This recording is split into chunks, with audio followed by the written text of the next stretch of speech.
Hi ಸ್ನೇಹಿತರೆ, ನಾನು ಮಂಜುನಾಥ್, ಸಾಧನಾ academy ಶಿಕಾರಿಪುರದಿಂದ. ಸ್ನೇಹಿತರೆ, ಗ್ರೂಪ್ ಸಿ ಪರೀಕ್ಷೆಗಳು ಹತ್ತಿರ ಬರ್ತಾ ಇದೆ. ಸಾಧನಾ ಕಡೆಯಿಂದ ಒಂದಷ್ಟು ವಿಡಿಯೋ ಕೊಡುವಂಥ ಪ್ರಯತ್ನವನ್ನು ನಾವು ಮಾಡ್ತೀವಿ. ಗ್ರೂಪ್ ಸಿ ಪರೀಕ್ಷೆಗೆ ನಿಗದಿಯಾದ ಸಿಲೆಬಸ್ನಲ್ಲಿ ಒಂದು ಸಾಲು ಹೀಗಿದೆ: ಕರ್ನಾಟಕದ ಸಮರ್ಥ ಆಡಳಿತಕ್ಕಾಗಿ ವಿಜ್ಞಾನ ಮತ್ತು ತಂತ್ರಜ್ಞಾನದ ಪಾತ್ರ ಅಂತ. ಇಲ್ಲಿ ಒಂದು ಪ್ರಿಕಾಷನ್ಸನ್ನು ನಿಮಗೆ ಕೊಡ್ತೀನಿ. ಅಲ್ಲಿ ಸಿಲೆಬಸ್ಸನ್ನು ತುಂಬ ಅದ್ಭುತವಾಗಿ ನೀಡಲಾಗಿದೆ. ಆದರೆ ಪರೀಕ್ಷೆಯ ಪ್ರಶ್ನೆ ಪತ್ರಿಕೆಗಳನ್ನ ಅನಾಲಿಸಿಸ್ ಮಾಡಿದಾಗ ಒಮ್ಮೊಮ್ಮೆ ಸಿಲೆಬಸ್ ಪ್ರಕಾರ ಬಂದಿದೆ, ಒಮ್ಮೊಮ್ಮೆ ಆ್ಯಸ್ ಇಟ್ ಈಸ್ FD/SD ಯಾವ ರೀತಿ ಪ್ರಶ್ನೆಗಳು ಕೇಳ್ತಾರೋ ಅದೇ ರೀತಿ ಬಂದಿದೆ. ಹಾಗಾಗಿ ಏನೋ ಒಂದು 30 ಮಿನಿಟನ್ನು ನೀವು ಇಲ್ಲಿ ಸ್ಪೆಂಡ್ ಮಾಡೋದ್ರಿಂದ ಒಂದಷ್ಟು ನಾಲೆಡ್ಜ್ ಗೇನ್ ಆಗೋದಂತೂ ಗ್ಯಾರಂಟಿ. ಮತ್ತು ಈ ಬಗೆಯ ಪ್ರಶ್ನೆಗಳು ಏನಾದರೂ 4-5 ಬಂತು ಅಂದರೆ ನೀವು ಒಂದು ಪ್ರಶ್ನೆಗೂ ಉತ್ತರ ಕೊಡೋಕೆ ಆಗದೇ ಇರುವಂಥ ಸ್ಥಿತಿ ಇರುತ್ತೆ ಇಂಥ ಒಂದು ವಿಷಯಗಳನ್ನು ಅನಾಲಿಸಿಸ್ ಮಾಡದೇ ಇದ್ದಾಗ. ಹಾಗಾಗಿ ಇವತ್ತು ಒಂದಷ್ಟು ಈ ವಿಚಾರಗಳನ್ನ ಸೈನ್ಸ್ ಆ್ಯಂಡ್ ಟೆಕ್ನಾಲಜಿ ಇನ್ ಗವರ್ನೆನ್ಸನ್ನು ಒಂದಷ್ಟು ಮಾತಾಡ್ತಾ ಬರೋಣ. ಸ್ನೇಹಿತರೆ, ಯಾರು ನಮ್ಮ ಚಾನಲ್ನ ಇನ್ನೂ ಸಬ್ಸ್ಕ್ರೈಬ್ ಮಾಡಿಲ್ವೋ ಇವತ್ತೇ ಸಬ್ಸ್ಕ್ರೈಬ್ ಮಾಡಿ. ಯಾಕಂದರೆ 10.5 ಲಕ್ಷ ಜನ ಇಷ್ಟಪಟ್ಟು ಈ ಚಾನಲ್ನ ಸಬ್ಸ್ಕ್ರೈಬ್ ಮಾಡಿದ್ದಾರೆ ಮತ್ತು ವೀಕ್ಷಿಸ್ತಾ ಇದ್ದಾರೆ. ಮತ್ತು ನಮ್ಮ ಆ್ಯಂಡ್ರಾಯ್ಡ್ ಆ್ಯಪ್ ಇದೆ, ಡೌನ್ಲೋಡ್ ಮಾಡ್ಕೊಳ್ಳಿ. ಪ್ರತಿದಿನ ಅಲ್ಲಿ ಕರೆಂಟ್ ಅಫೇರ್ಸ್ ಅಪ್ಡೇಟ್ ಮಾಡುವಂಥ ಪ್ರಯತ್ನ ನಡೀತಾ ಇದೆ. ಈಗ ಅಕ್ಟೋಬರ್ ತಿಂಗಳ ಕಂಪ್ಲೀಟ್ ಕರೆಂಟ್ ಅಫೇರ್ಸ್ ಇದೆ, ನವೆಂಬರ್ನ ಫೋರ್ಟ್ನೈಟ್ಲಿ 15 ದಿವಸದ ಕರೆಂಟ್ ಅಫೇರ್ಸ್ ಇದೆ. ಹಾಗೆ ಎವ್ರಿ ಡೇ ಅಪ್ಡೇಟ್ ಮಾಡುವಂಥ ಪ್ರಯತ್ನ ಕೂಡ ಮಾಡ್ತೀವಿ. ಮತ್ತು ಒಳ್ಳೊಳ್ಳೆ ಪುಸ್ತಕಗಳು, ಸುಮಾರು 1000ಕ್ಕೂ ಅಧಿಕ ಕಾಂಪಿಟೇಟಿವ್ ಎಕ್ಸಾಮ್, ಮೋಟಿವೇಶನಲ್ ಹಾಗೂ ಕನ್ನಡ ಲಿಟ್ರೇಚರ್ ರಿಲೇಟೆಡ್ ಆದ ಪುಸ್ತಕಗಳು ಅವೈಲಬಲ್ ಇದೆ. ನಿಮಗೆ ನೀಡಿದ್ದ ಪುಸ್ತಕಗಳನ್ನ ಕೊಂಡ್ಕೋಬೋದು. ಟೆಲಿಗ್ರಾಮ್, ಫೇಸ್ಬುಕ್, ಟ್ವಿಟರಲ್ಲಿ ನಮ್ಮನ್ನು ಫಾಲೋ ಮಾಡಿ ಅಂತ ಕೇಳ್ಕೊತಾ, ವೆರಿ ಫಸ್ಟ್ ಸ್ನೇಹಿತರೆ, ಸಮರ್ಥ ಆಡಳಿತ ಅಂತಂದರೆ ಗೌರ್ಮೆಂಟ್ ಆ್ಯಂಡ್ ಗವರ್ನೆನ್ಸ್ ಇವೆರಡು ನಿಮಗೆ ಗೊತ್ತಿರಬೇಕು. ಏನು ಸರ್ಕಾರ ನಡೀತಾ ಇದೆ ಅದನ್ನು ಗೌರ್ಮೆಂಟ್ ಅಂತ ಕರಿತೀವಿ. ಆಡಳಿತ, ಅಡ್ಮಿನಿಸ್ಟ್ರೇಷನ್ ಏನು ನಡೀತಾ ಅದನ್ನು ಗವರ್ನೆನ್ಸ್ ಅಂತ ಕರಿತೀವಿ. ಗುಡ್ ಗವರ್ನೆನ್ಸ್ ಅನ್ನೋದು ಆಧುನಿಕವಾಗಿ, ಅತ್ಯಾಧುನಿಕವಾಗಿ ತುಂಬ ಪ್ರಚಲಿತವಾಗಿರುವಂಥ ವಿದ್ಯಮಾನ. ಗುಡ್ ಗವರ್ನೆನ್ಸ್ ಕೊಡೋಕ್ಕೆ ಎಲ್ಲ ಸರ್ಕಾರಗಳು ಪ್ರಯತ್ನ ಮಾಡ್ತಾ ಇದೆ. ಗುಡ್ ಗವರ್ನೆನ್ಸ್ಗೆ ಮೊದಲ ಇನಿಷಿಯೇಟಿವ್ ಆಗಿ ಅದು ಟೆಕ್ನಾಲಜಿ ಅಪ್ಲಿಕೇಶನಲ್ಲಿ ICT ಬಳಕೆಯನ್ನು ನಾವು ನೋಡ್ತೀವಿ. ICT ಅಂದರೆ information and communication technology.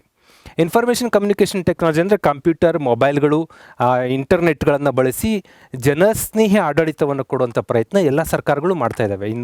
Indian government ಇರ್ಬೋದು, ಕರ್ನಾಟಕ ಗೌರ್ಮೆಂಟ್ ಇರ್ಬೋದು. ಮಾಹಿತಿ ಮತ್ತು ಸಂವಹನ ತಂತ್ರಜ್ಞಾನ ಚೆನ್ನಾಗಿ ಬಳಸಿದಾಗ ಅದನ್ನು ನಾವು ಆಡಳಿತ ಅಂತ ಕರಿತೀವಿ. ಗವರ್ನೆನ್ಸ್, ಎಲೆಕ್ಟ್ರಾನಿಕ್ ಆಡಳಿತ ವ್ಯವಸ್ಥೆ ಅಂತ ಕರಿತೀವಿ.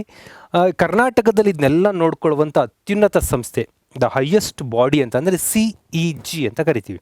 CEG ಅಂತ ಅಂದರೆ ಸೆಂಟರ್ ಫಾರ್ ಗವರ್ನೆನ್ಸ್ ಅಂತ.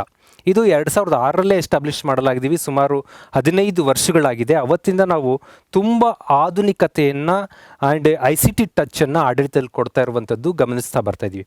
ಅದರ ಹಲವು ಮುಖಗಳನ್ನು ಇವತ್ತು ಕ್ಲಾಸಲ್ಲಿ ನೋಡ್ತಾ ಹೋಗೋಣ. ಸ್ನೇಹಿತರೆ, ಗೌರ್ಮೆಂಟ್ ಸರ್ವಿಸ್ಗಳು ಕೊಡೋದ್ರಲ್ಲಿ ಹಲವು ವಿಧಗಳಿರ್ತವೆ. ಸೇವೆಯ ವಿಧಗಳು ಅಂತ ಕರಿತೀವಿ. G2C ಸೇವೆಗಳು, G2G ಸೇವೆಗಳು, G2B ಸೇವೆಗಳು, G2E, B2C ಹೀಗೆ ಹಲವು ಮಾಡೆಲಲ್ಲಿರುತ್ತೆ. ನಾವು ಪ್ರೈವೇಟ್ ಸೆಕ್ಟರ್ಲ್ಲಿ ಹೋದಾಗ B2B ಕೇಳ್ತೀವಿ. B2B ಅಂದರೆ business to business. And B2C ಅಂತ ಕೇಳ್ತೀವಿ ಪ್ರೈವೇಟಲ್ಲಿ, ಬಿಸ್ನೆಸ್ ಟು ಕನ್ಸ್ಯೂಮರ್ ಅದು ಕಸ್ಟಮರ್ಗೆ ಸೇವೆ ಕೊಡೋದು ಖಾಸಗಿಯವರ ಉದ್ದೇಶ ಆಗಿರುತ್ತೆ. ಬಟ್ ಸರ್ಕಾರದ ಲೆವೆಲ್ಗೆ ಬಂದಾಗ ನಾವು ಕಸ್ಟಮರ್ಗಳಲ್ಲ, ನಾವು ಸಿಟಿಸನ್ಗಳಾಗಿರ್ತೀವಿ, ನಾವು ರೆಸಿಡೆಂಟ್ಗಳಾಗಿರ್ತೀವಿ. ಹಾಗಾಗಿ ಇಲ್ಲಿ G2C ಸೇವೆಗಳು ಅಂದರೆ government to citizen. Government to ಸಿಟಿಸನ್ಗೆ ಏನು ಸೇವೆಗಳು ಕೊಡಬೇಕು?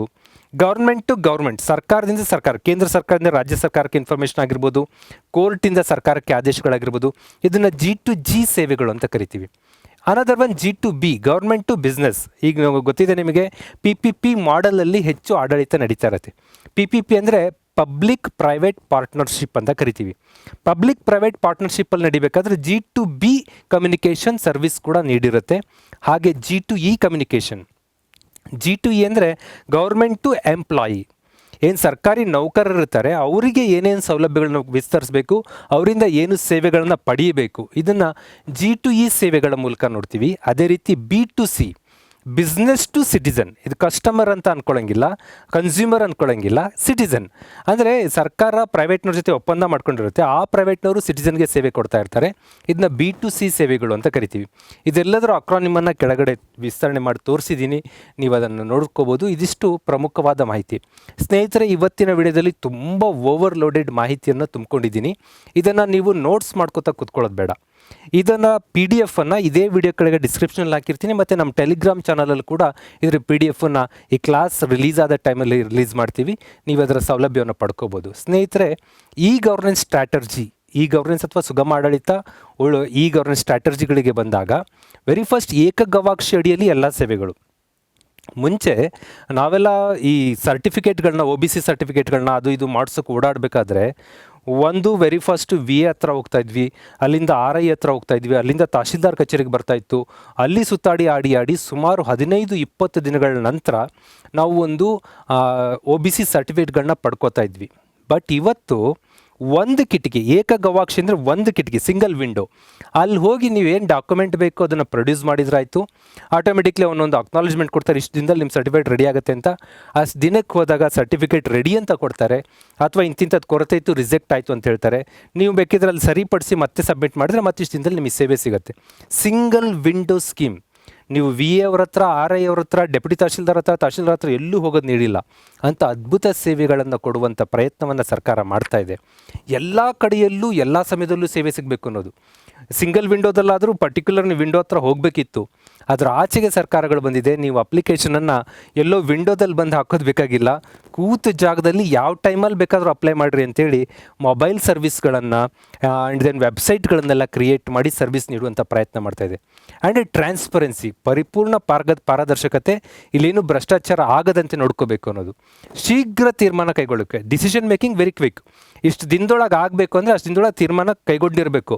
ನನಗೆ ಖುಷಿಯಾದಾಗ ಯಾವುದೋ ಅಧಿಕಾರಿ ತೀರ್ಮಾನ ಕೊಡ್ತೀನಿ ಅಂತ ಹೇಳೋಗಿಲ್ಲ ಇವತ್ತು.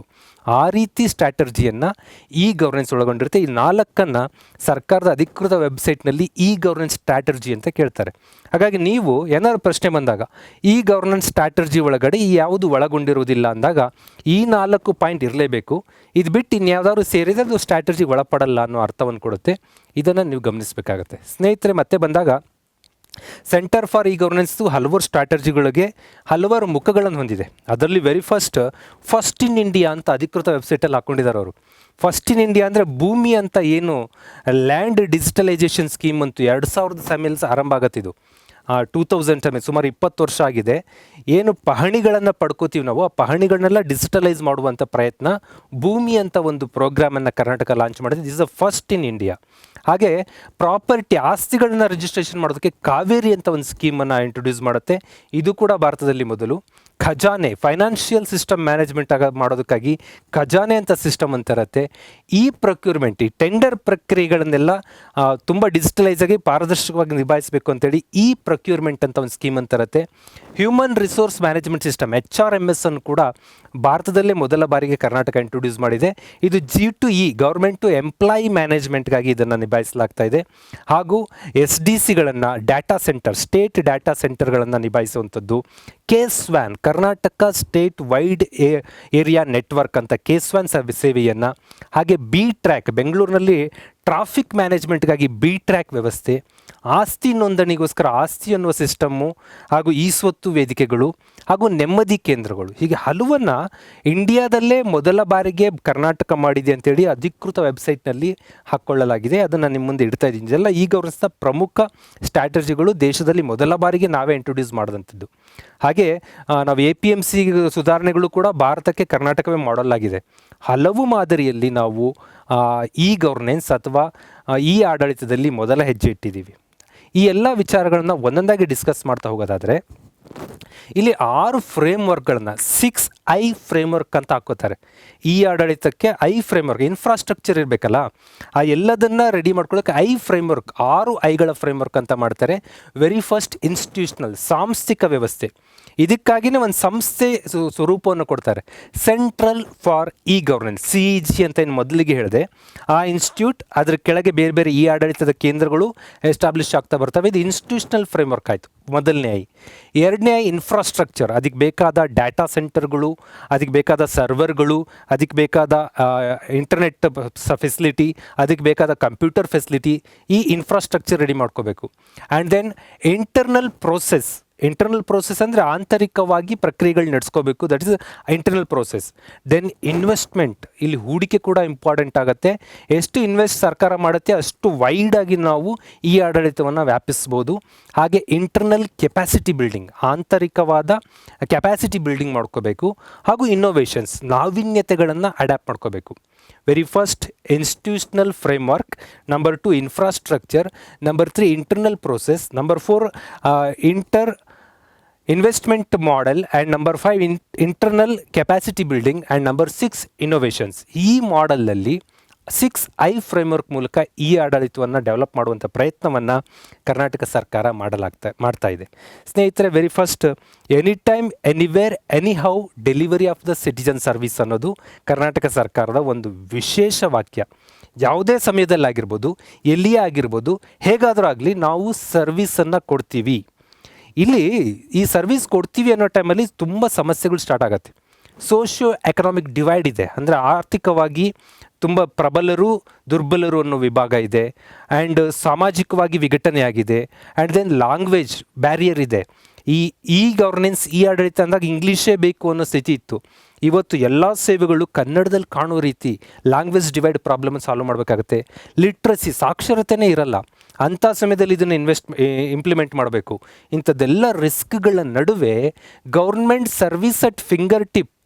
ಇವತ್ತು ನಿಮಗೆ ರೇಷನ್ ರೆಡಿ ಇದೆ ಅನ್ನೋದು ಕೂಡ ಮೆಸೇಜ್ ಬರುತ್ತೆ. BPL ಕಾರ್ಡ್ದಾರಿಗೆ ರೇಷನ್ ತೊಗೊಂಡಿದ್ದೀರಿ ಮೆಸೇಜ್ ಬರುತ್ತೆ, OTP ಫೆಸಿಲಿಟಿ ಬರುತ್ತೆ. ಮೊಬೈಲ್ ಹಿಡ್ಕೊಂಡು ಎಲ್ಲದನ್ನೂ ಕಲ್ತಿದ್ದಾರೆ ನಮ್ಮ ಜನ. ಇಲ್ಲಿ ಜಾಮ್ ಟ್ರಿನಿಟಿ ಅನ್ನೋದ್ರ ಒಂದು ಬಗ್ಗೆ ಹೇಳ್ತೀನಿ. ಜಾಮ್, JAM, ಜನ್ಧನ್ ಅಂತ ಅಕೌಂಟ್ ಮಾಡಿಸಲಾಯಿತು. ದೇಶದ ಎಲ್ಲ ಜನರು ಏನು ಸರ್ಕಾರಿ ಸೌಲಭ್ಯ ಪಡಿಬೇಕಂದ್ರೆ ನಿಮಗೊಂದು ಬ್ಯಾಂಕ್ ಅಕೌಂಟ್ ಇರಲೇಬೇಕು. ಅದನ್ನು ಝೀರೋ ಬ್ಯಾಲೆನ್ಸಲ್ಲಿ ತೆಗಿಬೋದು ಅಂತ ಜನ್ಧನ್ ಅಕೌಂಟನ್ನು ಮಾಡಿಸಲಾಗತ್ತೆ. ಆಧಾರ್ ಕಾರ್ಡನ್ನು ಇಂಪ್ಲಿಮೆಂಟ್ ಮಾಡಲಾಯಿತು. ಅದು 2010 ದಶಕದಲ್ಲಿ ಆರಂಭ ಆಗಿತ್ತು. ಇವತ್ತು ಕಂಪ್ಲೀಟ್ ಆಧಾರ್ ಹೆಚ್ಚು ಕಡಿಮೆ ಎಲ್ಲರ ಬಳಿ ಹೊಂದಲಾಗಿದೆ. And then JA, Jan Dhan Aadhaar, M, mobile. ನಿಮ್ಮ ಮೊಬೈಲ್ ನಂಬರ್ಗೆ ಆಧಾರ್ ಮತ್ತು ಜನ್ಧನ್ ಲಿಂಕ್ ಮಾಡಲಾಗಿರುತ್ತೆ. ಎಲ್ಲ ಸೇವೆಗಳು ಜಾಮ್ ಮೂಲಕ ಪಡ್ಕೋತಾ ಇದ್ದೀವಿ. ಆ ಪಡ್ಕೊಳ್ಬೇಕಾದ್ರೆ ಮೊಬೈಲ್ ಹೊಂದಿರಲೇಬೇಕಾಗತ್ತೆ. ಈ ಎಲ್ಲ ಥರದ ಸ್ಟ್ರಾಟರ್ಜಿ ಮೂಲಕ ಜನಕ್ಕೆ ಸೇವೆ ಕೊಡಬೇಕು. ಇಲ್ಲಿ ಸರ್ಕಾರ ತಾನು ಹೆಚ್ಚು ರಿಸ್ಕ್ ತಗೋತೀನಿ, ಯಾಕಂದರೆ ನಾನಿರೋದೇ ಜನಸೇವೆ ಮಾಡೋಕ್ಕೆ ಅನ್ನೋ ಯೋಚನೆ ಮೂಲಕ ಈ ಆಡಳಿತವನ್ನು ಇಂಪ್ಲಿಮೆಂಟ್ ಮಾಡುವಂಥ ಪ್ರಯತ್ನವನ್ನು ಮಾಡ್ತಾಯಿದೆ. ಸ್ನೇಹಿತರೆ, ಈ ಗವರ್ನೆನ್ಸ್ ಅಂದ್ಕೊಳ್ಳೆ ವೆಬ್ ಪೋರ್ಟಲ್ಗಳು ಬೇಕಾಗುತ್ತೆ, ಮೊಬೈಲ್ ಆ್ಯಪ್ಗಳು ಬೇಕಾಗುತ್ತೆ. ಸ್ಪೆಷಲಿ ಈ ಗವರ್ನೆನ್ಸ್ಗೆ ಆಧಾರ್ ಕಾರ್ಡ್ ಏನು ಮಾಡಲಾಯಿತು, ಆ ಆಧಾರ್ ವ್ಯವಸ್ಥೆ ತುಂಬ ಇಂಪಾರ್ಟೆಂಟು. ಆಫೀಸ್ ಅನ್ನೋ ಸಿಸ್ಟಮ್ ಮಾಡ್ಕೋತಾರೆ. ಪ್ರೊಕ್ಯೂರ್ಮೆಂಟು, HRMS, KRDHಗಳು, and then KSWAN, DPR, KSDC ಇವೆಲ್ಲ ಪ್ರಮುಖ ಸ್ಟೆಪ್ಸ್. ಈಗ ನಾವು ಒಂದೊಂದಾಗಿ ಎಲ್ಲ ವಿಚಾರಗಳನ್ನು ಡಿಸ್ಕಸ್ ಮಾಡ್ತಾ ಬರೋಣ. ಸ್ನೇಹಿತರೆ, ವೆರಿ ಫಸ್ಟ್ ಮೊಬೈಲ್ ಒನ್ ಸೇವೆ ಅಂತ ನೋಡ್ತೀರಾ ನೀವು. ಮೊಬೈಲಲ್ಲಿ ಆ್ಯಂಡ್ರಾಯ್ಡ್ ಅಥವಾ ಐಫೋನಲ್ಲಿ ಆ್ಯಪ್ ಡೌನ್ಲೋಡ್ ಮಾಡಿದ್ರೆ ಆಯಿತು, ಮೊಬೈಲ್ ಒನ್ ಕರ್ನಾಟಕ ಅಂತ. ಬಹಳಷ್ಟು ಸೇವೆ, ಎಷ್ಟು ಸರ್ವಿಸ್ ಅಂತ ಅಂದರೆ ನೀವು ಸರ್ಕಾರದ ಎಲ್ಲ ಸೇವೆಗಳನ್ನು ನಿಮ್ಮ ಮೊಬೈಲ್ ಆ್ಯಪ್ ಮೂಲಕನೇ ಮಾಡ್ಬೋದು. ಈವನ್ ಕಂಪ್ಲೇಂಟ್ ಕೂಡ ಕೊಡ್ಬೋದು, ಪೊಲೀಸ್ ಕಂಪ್ಲೇಂಟ್. ಅಷ್ಟು ಫೆಸಿಲಿಟಿಗಳು ನಿಮ್ಮ ಮೊಬೈಲ್ನಲ್ಲಿ ಅವೈಲೇಬಲ್ ಇದೆ. ಗೌರ್ಮೆಂಟ್ ಅಟ್ ಯುವರ್ ಫಿಂಗರ್ ಅಂತೇಳಿ ಒಂದು ಇದರ ಧ್ಯೇಯವಾಕ್ಯ. ಹಾಗೆ ಈ ಮೊಬೈಲ್ ಒನ್ ಸೇವೆ 24/7 365 ಡೇಸ್ ಎಲ್ಲ ಥರದ ಸೌಲಭ್ಯವನ್ನು ಪಡಿಬೋದು. ಗೌರ್ಮೆಂಟ್ ಟು ಸಿಟಿಜನ್ ಸೇವೆ, ಬಿಸ್ನೆಸ್ ಟು ಸಿಟಿಜನ್ ಸೇವೆ, ಗೌರ್ಮೆಂಟ್ ಟು ಬಿಸ್ನೆಸ್ ಸೇವೆಗಳನ್ನು ಕೂಡ ಈ ಮೊಬೈಲ್ ಒನ್ ಮೂಲಕ ಪಡ್ಕೋಬೋದಾಗಿದೆ. ಹಾಗೂ ನಾಗರಿಕರು ಒಂದೇ ಕಡೆ ಕೂತ್ಕೊಂಡು ಎಲ್ಲ ಥರದ್ದು ತೆರಿಗೆ ಪಾವತಿ, ಬಿಲ್ ಪೇಮೆಂಟು, ಟ್ರಾಫಿಕ್ ವೈಲೇಷನ್ಗೆ ದಂಡ ಕಟ್ಟೋದು, ಪಾಸ್ಪೋರ್ಟ್ಗೆ ಅರ್ಜಿ ಹಾಕೋದು, ಜನನ ಮರಣ ಪ್ರಮಾಣ ಪತ್ರ, ಯೂನಿವರ್ಸಿಟಿ ರಿಸಲ್ಟ್ಗಳು ಕೂಡ ಇಲ್ಲೇ ಪಡ್ಕೋಬೋದು. ಆ್ಯಂಡ್ ದೆನ್ ಟೆಲಿಮೆಡಿಸಿನ್ ವ್ಯವಸ್ಥೆಯನ್ನು ಕೂಡ ಮೊಬೈಲ್ ಒನ್ನಲ್ಲಿ ಆ್ಯಡ್ ಮಾಡಲಾಗಿದೆ. ನೀವು ಇದನ್ನು ಸುಮ್ಮನೆ ಕೇಳಿಸ್ಕೊಳ್ಳೋಕ್ಕಿಂತ ಈ ಕ್ಲಾಸ್ ಆದ ನಂತರ ಮೊಬೈಲ್ ಒನ್ ಕರ್ನಾಟಕ ಒಂದು ಆ್ಯಪ್ ಡೌನ್ಲೋಡ್ ಮಾಡಿಬಿಟ್ರೆ ನೀವು ಏನೇನಿದೆ ಅದರಲ್ಲಿ ಫೆಸಿಲಿಟಿ ಅಂತ ಎಲ್ಲ ಗೊತ್ತಾಗ್ತಾ ಬರುತ್ತೆ. ಸ್ನೇಹಿತರೆ, ಮೊಬೈಲ್ ಒನ್ ಸೇವೆ ವ್ಯಾಪ್ತಿ G2C ಸೇವೆ ಇದೆ, G2R ರೆಸಿಡೆಂಟ್ ಅಂತ ಸೇವೆ ಇದೆ, G2G ಸೇವೆಗಳಿದೆ, G2 ಎಂಪ್ಲಾಯೀಸ್ ಸೇವೆಗಳಿದೆ. ಹೀಗೆ ಹಲವಾರು ಡಾಟಾ ಕ್ಯಾಪ್ಚರಿಂಗ್ ಮಾಡಿಕೊಂಡು ನಿಮಗೆ ಅತ್ಯುತ್ತಮವಾದ ಮಾಹಿತಿಯನ್ನು ಮತ್ತು ಸೇವೆಯನ್ನು ಕೊಡುವ ಪ್ರಯತ್ನ ಮೊಬೈಲ್ ಒನ್ ಮಾಡುತ್ತೆ. ಅದೇ ಮಾದರಿಯಲ್ಲಿ ಕರ್ನಾಟಕ ಒನ್ ಅನ್ನೋ ಒಂದು ಸ್ಕೀಮ್ ಕೂಡ ಇದೆ. ಇದು ಬೆಂಗಳೂರು ಒನ್ ಅಂತ ಒಂದು ಬೆಂಗಳೂರಿನಲ್ಲಿ ಅಲ್ಲಲ್ಲಿ ಸಿಟಿಜನ್ ಸರ್ವಿಸ್ ಸೆಂಟರ್ಗಳು ಏನು ಕೊಟ್ಟಿದ್ರು ಅದ್ರ ಮಾಡಲಲ್ಲಿ ರಾಜ್ಯದ ಎಲ್ಲ ಕಡೆ ಎಸ್ಟಾಬ್ಲಿಷ್ ಮಾಡಬೇಕು ಅನ್ನೋದು ಇದು ಯೋಜನೆ. ರಾಜ್ಯದ ಬೇರೆ ಬೇರೆ ನಗರಗಳಲ್ಲಿ ಯಾವ್ದು ಬಳ್ಳಾರಿ, ಗದಗ, ದಾವಣಗೆರೆ, ಕಲಬುರಗಿ, ಆ್ಯಂಡ್ ದೆನ್ ಹುಬ್ಬಳ್ಳಿ, ಧಾರವಾಡ, ಮಂಗಳೂರು, ಮೈಸೂರು, ಶಿವಮೊಗ್ಗ, ತುಮಕೂರು, ಬಾಗಲಕೋಟೆ, ಕಾರವಾರ, ಹೀಗೆ ಹಲವು ನಗರಗಳಲ್ಲಿ ಈ ಕರ್ನಾಟಕ ಒನ್ ಸೇವಾ ಕೇಂದ್ರಗಳನ್ನು ಸ್ಥಾಪಿಸಿ ಅಲ್ಲಿ ಹೋದರೆ ಸಾಕು, ನಿಮಗೆ ಆನ್ಲೈನ್ ಮೂಲಕ ನಿಮಗೆ ಗೊತ್ತಾಗಿಲ್ಲ ಅಂದರೆ ಅಲ್ಲಿ ಸೇವೆ ಪಡಿಬೋದು. ಆ ಥರ ಸಿಟಿಜನ್ ಸರ್ವಿಸ್ ಸೆಂಟರ್ಗಳನ್ನು ಕೂಡ ಎಸ್ಟಾಬ್ಲಿಷ್ ಮಾಡಲಾಗಿದೆ. ಅಲ್ಲಿಗೆ ಹೋಗೋಕ್ಕಾಗಲ್ಲ ಅಂದರೆ karnataka1.gov.in ಈ ವೆಬ್ಸೈಟ್ಗೆ ಹೋದರೆ ಸಾಕು, ನೀವು ಅಲ್ಲೂ ಕೂಡ ಅಲ್ಲಿ ಏನು ಯಥಾವತ್ ಸೇವೆಗಳನ್ನು ಇಲ್ಲೂ ಕೂಡ ಪಡ್ಕೋಬೋದು. ಜೊತೆಗೆ ಇವೆಲ್ಲವನ್ನು ನಿರ್ವಹಿಸಬೇಕು ಅಂತ ಅಂದರೆ ಡಾಟಾ ಸೆಂಟರ್ ಬೇಕಾಗುತ್ತೆ. ಡಾಟಾ ಸೆಂಟರ್ ಅಂದರೆ ದತ್ತಾಂಶ ಕೇಂದ್ರಗಳು. ಹೆವಿ ಡಾಟಾ ಇರುತ್ತೆ. ನಾವು ನಮ್ಮ ಮನೆಯದು ಮದುವೆ ಆಲ್ಬಮ್ಮು ಅದು ಇದು ಒಂದಿಷ್ಟನ್ನು ಹಾಕಿಬಿಟ್ರೆ ನಮ್ಮ ಕಂಪ್ಯೂಟ್ರಲ್ಲಿ ಡಾಟಾ ಇರಲ್ಲ. ಇಡೀ ರಾಜ್ಯದ ಜನರ ಮಾಹಿತಿ ದತ್ತಾಂಶಗಳೆಲ್ಲ ಕ್ರೋಢೀಕರಿಸಿರಬೇಕು, ಸರ್ಕಾರದ ಮಾಹಿತಿ ಇರಬೇಕು ಅಂದರೆ ಇದೆಲ್ಲ ನಿರ್ವಹಿಸುವಂಥ ಒಂದು ವ್ಯವಸ್ಥೆ ಬೇಕು. ಯಾವುದೋ ಪ್ರೈವೇಟ್ ವೆಬ್ಸೈಟ್ಗಳಲ್ಲಿ ಹಾಕಿಟ್ಟರೆ ಅದು ಲಾಸ್ಟ್ ಆಗೋದು ಅಥವಾ ಸೋರಿಕೆ ಆಗೋ ಸಾಧ್ಯತೆ ಇರುತ್ತೆ. ಅದಕ್ಕೋಸ್ಕರನೇ ಕರ್ನಾಟಕ ಸ್ಟೇಟ್ ಡಾಟಾ ಸೆಂಟರ್ ಅಂತ ದತ್ತಾಂಶ ಕೇಂದ್ರವನ್ನು 2004-05 ಟೈಮಲ್ಲಿ ಎಸ್ಟಾಬ್ಲಿಷ್ ಮಾಡಲಾಗತ್ತೆ. ಇದರಲ್ಲಿ ಹಲವಾರು ಸೌಲಭ್ಯಗಳು, ರಾಜ್ಯದ ಎಲ್ಲ ಸರ್ವರ್ಗಳನ್ನು ಲಿಂಕ್ ಮಾಡಿ ಹೋಸ್ಟ್ ಮಾಡುವಂಥ ಪ್ರಕ್ರಿಯೆಯನ್ನು ಇದು ಕೆಲಸ ಮಾಡುತ್ತೆ ಡಾಟಾ ಸೆಂಟರ್. ಈಗ KSDC ಅಂದರೆ ಏನು ಅಂದರೆ ಕರ್ನಾಟಕ ಸ್ಟೇಟ್ ಡಾಟಾ ಸೆಂಟರ್. ಇದು ದತ್ತಾಂಶ ನಿರ್ವಹಣಾ ಕೇಂದ್ರವಾಗಿ ಕೆಲಸ ಮಾಡ್ತಾ ಇರುತ್ತೆ. ಸ್ನೇಹಿತರೆ, ಸೆಕ್ಲ್ಯಾನ್ ಬಗ್ಗೆನೂ ಪರೀಕ್ಷೆಗಳಲ್ಲಿ ಕೇಳ್ಬೋದು. ಸೆಕ್ಲ್ಯಾನ್ ಅಂದರೆ ಸೆಕ್ರೆಟ್ರಿಯೇಟ್ ಲ್ಯಾನ್ ಅಂತ. ನೀವೇನು ಬೆಂಗಳೂರು ವಿಧಾನಸೌಧಕ್ಕೆ ನೋಡೋಕೆ ಬಂದರೆ ವಿಧಾನಸೌಧದ ಪಕ್ಕದಲ್ಲಿ ಬಲಭಾಗದಲ್ಲಿ ವಿಕಾಸಸೌಧ ಇರುತ್ತೆ. ವಿಕಾಸಸೌಧದ ಬಲಭಾಗದಲ್ಲಿ ಸಚಿವಾಲಯ ಅಂತ ನೋಡ್ತೀವಿ ನಾವು. ಅದನ್ನ ಸೆಕ್ರೆಟ್ರಿಯೇಟ್ ಅಥವಾ MS ಬಿಲ್ಡಿಂಗ್ ಅಂತ ಕರೀತಾರೆ. ಆ MS ಬಿಲ್ಡಿಂಗ್ನ ಎಲ್ಲ ಕಚೇರಿಗಳನ್ನು ನಾವು ಸೆಕ್ರೆಟ್ರಿಯೇಟ್ ಸಚಿವಾಲಯಗಳು ಅಂತ ಕರಿತೀವಿ. ಅಲ್ಲಿ ಬೇರೆ ಬೇರೆ ಮಲ್ಟಿ ಸ್ಟೋರ್ ಬಿಲ್ಡಿಂಗಲ್ಲಿ ಬೇರೆ ಸಚಿವಾಲಯಗಳ ಕಚೇರಿಗಳು ಇರ್ತವೆ. ಆ ಸಚಿವಾಲಯಗಳ ಕಚೇರಿಗಳನ್ನು ಲಿಂಕ್ ಮಾಡೋದಕ್ಕೆ local area network, LAN for local area network. Sec ಅಂದರೆ ಸೆಕ್ರೆಟ್ರಿಯೇಟ್ ಲೋಕಲ್ ಏರಿಯಾ ನೆಟ್ವರ್ಕನ್ನು ನಾವು ಸೆಕ್ಲ್ಯಾನ್ ಅಂತ ಕರಿತೀವಿ, ಸಚಿವಾಲಯ ಲ್ಯಾನ್ ಅಂತೇಳಿ.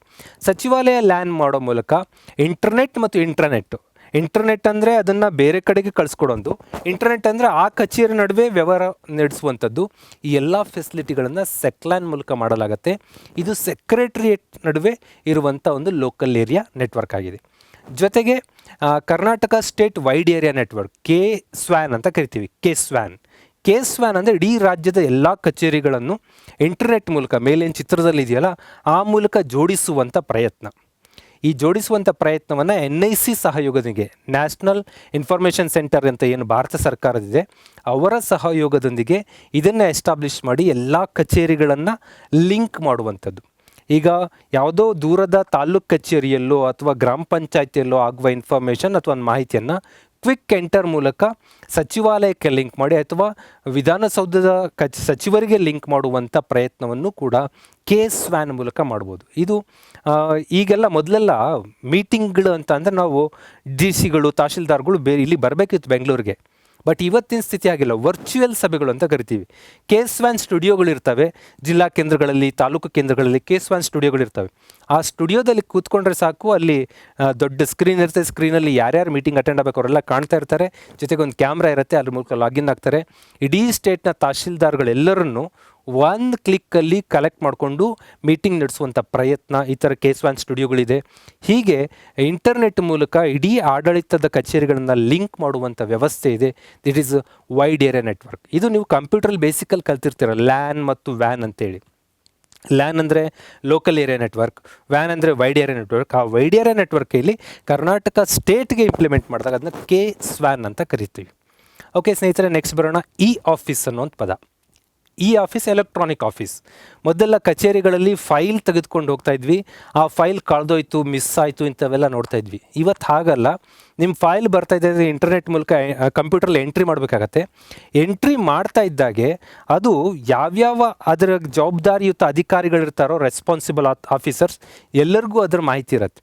ಯಾವ ಫೈಲು ಯಾವ ದಿನ ಬಂತು, ಎಲ್ಲೆಲ್ಲಿ ನಿಂತ್ಕೊಂಡಿದೆ, ಇಷ್ಟು ಫೈಲ್ ಪೆಂಡಿಂಗ್ ಇದೆ. ಇವತ್ತು ನಮ್ಮ ಕಚೇರಿಯಲ್ಲಿ ವಾರಕ್ಕೊಂದ್ಸರಿ ಹಾಕ್ತಾ ಇರ್ತಾರೆ ನೋಟಿಸು, ಇಂತಿಂಥ ಸೆಕ್ಷನಲ್ಲಿ ಇಂತಿಂಥ ಫೈಲ್ಗಳು, ಇಷ್ಟಿಷ್ಟು ಫೈಲ್ಗಳು ಪೆಂಡಿಂಗ್ ಇದೆ, ಯಾಕೆ ಕ್ಲಿಯರ್ ಆಗಿಲ್ಲ, ಎಲ್ಲೆಲ್ಲಿ ಫೈಲ್ಗಳು ಪೆಂಡಿಂಗ್ ಇದ್ದಾವೆ, ಎಷ್ಟು ದಿನದಿಂದ ಪೆಂಡಿಂಗ್ ಇದ್ದಾವೆ, ಪ್ರತಿಯೊಂದು ಮಾಹಿತಿ ಇಲಾಖಾ ಮುಖ್ಯಸ್ಥರು ಸಚಿವಾಲಯದವರೆಗೂ ಕೂಡ ಮಾಹಿತಿ ಇರುತ್ತೆ. ಅಷ್ಟು ವ್ಯವಸ್ಥಿತವಾಗಿ ಒಂದು ಸಣ್ಣ ಫೈಲ್ ಮೂವ್ ಆದರೆ ಆ ಫೈಲ್ನ ಮಾಹಿತಿ ಎಲ್ಲರಿಗೂ ಕಾಣಿಸುವಂಥದ್ದು. ಈ ಟೈಮ್ನಲ್ಲಿ ಎಸ್ಕೇಪ್ ಆಗೋಕ್ಕಾಗಲ್ಲ ಅಂಥ ಒಂದು ವ್ಯವಸ್ಥೆ ಆಫೀಸ್ 2018 ಅಕ್ಟೋಬರ್ 1ಕ್ಕೆ ಇದು ಇಂಪ್ಲಿಮೆಂಟ್ ಆಗುತ್ತೆ.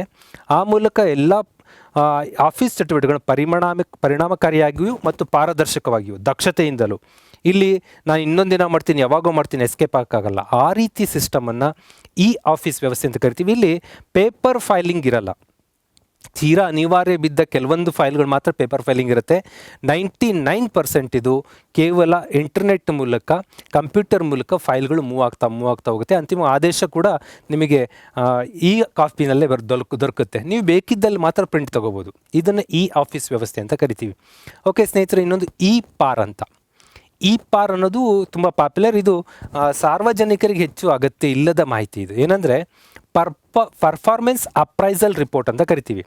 ಕಾರ್ಯನಿರ್ವಹಣಾ ವರದಿ. ಯಾವುದೇ ಸರ್ಕಾರಿ ನೌಕರ ವರ್ಷಕ್ಕೊಂದ್ಸರಿ ತನ್ನ ಕಾರ್ಯನಿರ್ವಹಣಾ ವರದಿಯನ್ನು ತನ್ನ ಮೇಲಧಿಕಾರಿಗೆ ಸಬ್ಮಿಟ್ ಮಾಡಬೇಕು. ಮಾರ್ಚ್ 31 ಒಳಗಾಗಿ ಸಬ್ಮಿಟ್ ಮಾಡೋದು ಒಂದು ಇದುವರೆಗಿನ ಸಂಪ್ರದಾಯ. ಈ ವರ್ಷ ನಾನು ಹೀಗೀಗೆ ಕಾರ್ಯನಿರ್ವಹಣೆ ಮಾಡಿದ್ದೀನಿ, ನಾನು ಇಂತಿಂಥ ಇಂಪ್ರೂವ್ಮೆಂಟ್ ಆಗ್ತಾ ಇದ್ದೀನಿ, ಇಂಥ ಇಂಪ್ರೂವ್ಮೆಂಟ್ ಬಯಸ್ತೀನಿ, ಈ ಥರದ್ದು ಒಂದು ಕಾರ್ಯನಿರ್ವಹಣಾ ವರದಿ ಕೊಡ್ತಾರೆ. ಅದನ್ನು PAR ಪರ್ಫಾರ್ಮೆನ್ಸ್ ಅಪ್ರೈಸಲ್ ರಿಪೋರ್ಟ್ ಅಂತ ಕರಿತೀವಿ. ಇದು ಕೂಡ ಇವತ್ತು ಎಲೆಕ್ಟ್ರಾನಿಕ್ ಆಗಿದೆ, ಪೇಪರಲ್ಲಿ ಸಬ್ಮಿಟ್ ಮಾಡೋಂಗಿಲ್ಲ, ಕಂಪ್ಯೂಟರೈಸ್ಡ್ ಮೂಲಕ ಸಬ್ಮಿಟ್ ಮಾಡಬೇಕು. ಇದನ್ನು ಸ್ಪ್ಯಾರೋ ಅನ್ನೋದು ಕರ್ನಾಟಕದಲ್ಲಿ ಒಂದು ಸಿಸ್ಟಮ್ ಮೂಲಕ ಮಾಡಲಾಗುತ್ತೆ.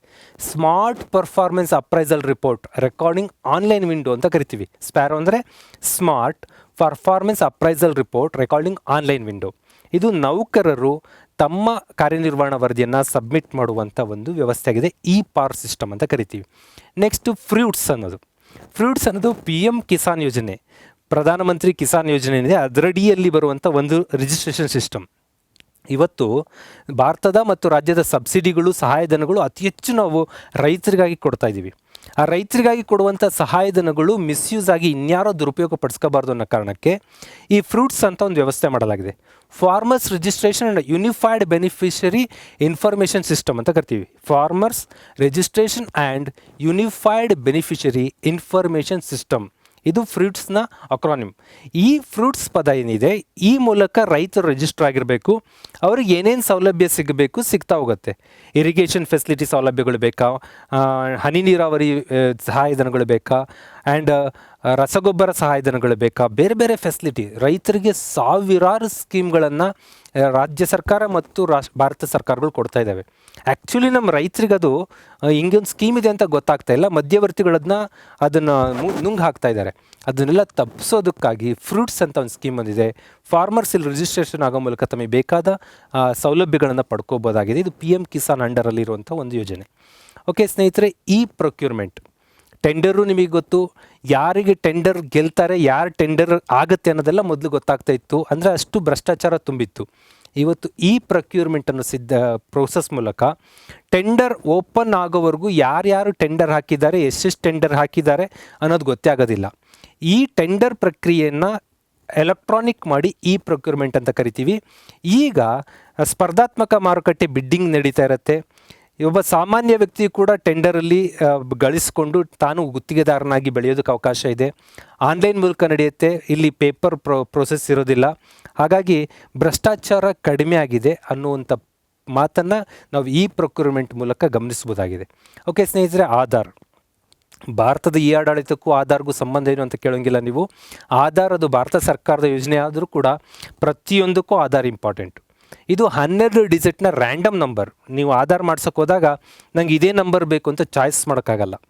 ನೀವು ಬೈಕ್ ತೊಗೊಳಕ್ಕೆ ಹೋದಾಗ, ಕಾರ್ ತೊಗೊಳಕ್ಕೆ ಹೋದಾಗ ಅದಕ್ಕೆ ನಂಬರ್ ತೊಗೋತಿರಲ್ಲ, ಆ ಟೈಮಲ್ಲಿ ನೀವು ದುಡ್ಡು ಕೊಟ್ಟು ಬೈ ಮಾಡ್ಬೋದು. ನಿಮಗೆ ಫ್ಯಾನ್ಸಿ ನಂಬರ್ ಬೇಕು, ಬಾಸ್ ಅಂತ ನಂಬರ್ ಬೇಕು, ನನ್ನ 9999 ನಂಬರ್ ಬೇಕು ಅಂದರೆ ಯು ಕ್ಯಾನ್ ಬೈ. ದುಡ್ಡು ಕೊಟ್ಟಂಗೆ ನಿಮಗೆ ಬೇಕಾದ ನಂಬರನ್ನು ಅಲಾಟ್ ಮಾಡುವಂಥ ವ್ಯವಸ್ಥೆ ಇರುತ್ತೆ. ಬಟ್ ಆಧಾರ್ ನಂಬರನ್ನು ದುಡ್ಡು ಕೊಟ್ಟು ಬೈಯಾಗಿ ಮಾಡೋಕ್ಕಾಗಲ್ಲ. It's random allotted number. ಇದನ್ನು ನೀಡುವ ಪ್ರಾಧಿಕಾರ UIDAI, unique identification authority of India ಅಂತ ಕರಿತೀವಿ. ಇದು ಆರಂಭದಲ್ಲಿ ಇದನ್ನು ನಿರ್ವಹಣೆ ಮಾಡಿದವರು ಕರ್ನಾಟಕದ ಪ್ರಖ್ಯಾತ ಇಂಡಸ್ಟ್ರಿಯಲಿಸ್ಟ್ ನಂದನ್ ನೀಲಕೇಣಿಯವರು. ಯಾರಿಗೆ ಇದನ್ನು ಕೊಡಲಾಗುತ್ತೆ? ಇದು ಸಿಟಿಜನ್ಸ್ ಆಫ್ ಇಂಡಿಯಾನ, ರೆಸಿಡೆಂಟ್ಸ್ ಆಫ್ ಇಂಡಿಯಾನ? ಅಂದರೆ ಇದು ರೆಸಿಡೆಂಟ್ಸ್ ಆಫ್ ಇಂಡಿಯಾ, ನಿವಾಸಿಗಳಿಗೆ, ನಾಗರಿಕರಿಗೆ ಅನ್ನೋ ಪದ ಮೆನ್ಷನ್ ಆಗಲ್ಲ ಇಲ್ಲಿ.